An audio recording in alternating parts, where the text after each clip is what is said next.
Hello అండి, నా పేరు డాక్టర్ మనోజ్ చక్రవర్తి. నేను యశోద హాస్పిటల్ సోమాజిగూడలో సీనియర్ ఆర్థోపెడిక్ సర్జన్గా పనిచేస్తున్నాను. నేను కరీంనగర్ అండ్ వరంగల్లో విజిట్ చేస్తుంటాను.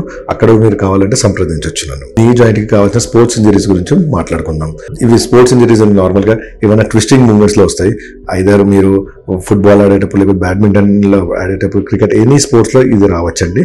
ప్లస్ అప్పుడప్పుడు మనము మెట్లు జారి ట్విస్ట్ అవ్వడము, లేకపోతే ఏమైనా యాక్సిడెంట్లో కానివ్వండి, లేకపోతే మనం వెట్ సర్ఫేస్ మీద మనం కాలు జారి పడిపోవడము, వాటితో కూడా ఇవి ట్విస్టింగ్ ఇంజరీస్ అవుతాయి. ప్లస్ ఏదైనా జంప్ చేసినప్పుడు, లేకపోతే డాన్స్ చేసేటప్పుడు కూడా ఈ ట్విస్టింగ్ అయ్యే ఛాన్సెస్ ఉన్నాయి.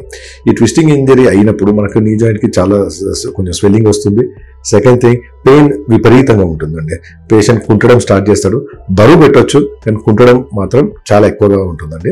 సో పెయిన్ కూడా విపరీతమైన పెయిన్ ఉంటుంది. ఇలాంటి పేషెంట్స్ ఫస్ట్ చేయాల్సింది ఐస్ అప్లై చేసుకోవాలండి.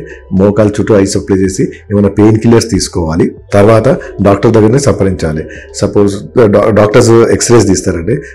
సపోజ్ మనకు ఎక్స్రేలో ఏమీ లేదు అంటే లిగమెంట్ కానివ్వండి, మెనిస్కస్ అని ఉంటుంది, వాటి ఇంజరీ అయ్యే ఛాన్సెస్ కూడా ఉంటుందండి. ఇవాళ మనము మెనిస్కల్ ఇంజరీ గురించి మాట్లాడదాం. మెనిస్కస్ అంటే రెండు ఎముకల, తొడ ఎముక, కాలి ఎముకల మధ్య వాషర్ లాంటిది ఉంటుందండి. ఓకే, అది షాక్ అబ్జార్బషన్ లాంటిది. సో అప్పుడప్పుడు ఈ మెనిస్కస్ అయితే రెండు మెనిస్కల్, లోపల వైపు బయట వైపు రెండు మెనిస్కస్ ఉంటాయి. ఈ మెనిస్కస్ ఏమైనా టేర్ అయితే అప్పుడప్పుడు సౌండ్స్ వచ్చే ఛాన్సెస్ ఉంటుంది. ప్లస్ ఈ కొంతమంది పేషెంట్స్కి నడకలో సడన్ గా నీ లాక్ అయిపోతుంది. అంటే స్ట్రైట్ ఉన్న నీ బెండ్ చేయడం కష్టమవుతుంది, లేదా బెండ్ చేసే నీ స్ట్రైట్ చేయడం చాలా కష్టం అవుతుందండి. ఓకే, అప్పుడు మెనిస్కస్ రెండు ఎముకల మధ్యలో ఇరుక్కొని ఈ ప్రాబ్లం క్రియేట్ అవుతుంది. ఈ పేషెంట్స్కి స్వెల్లింగ్ ఎక్కువగా ఉంటుంది మోకాల్కి, ప్లస్ పెయిన్ చాలా బాగుంటుందండి. సో అప్పుడు మనము డాక్టర్ దగ్గరికి వెళ్తే ఎంఆర్ఐ తీస్తారండి. ఎంఆర్ఐలో మనకి మెనిస్కస్ టేర్ ఉంది, కొంచెం టేర్ ఉందా, మొత్తానికి టేర్ ఉందా అని తెలుస్తుంది. సో దానికి తగ్గట్టు కొంచెం ఫిజియోథెరపీ చేయించి కొన్ని రోజుల తర్వాత, అంటే ఒక 3 వారాల తర్వాత, 4 వారాల తర్వాత సర్జరీ చేయాలండి. వీటికి మందులు వాడడం అంటూ ఉండదు. మందులతో నా మెనిస్కస్ టేర్ లేకపోతే రిపేర్ అనేది, మెనిస్కస్ టేర్ అనేది మందులతోనే తక్కువ కాదండి. పేషెంట్కి ఒక నీ క్యాప్ లేకపోతే నీ బ్రేస్ ఇస్తారు డాక్టర్.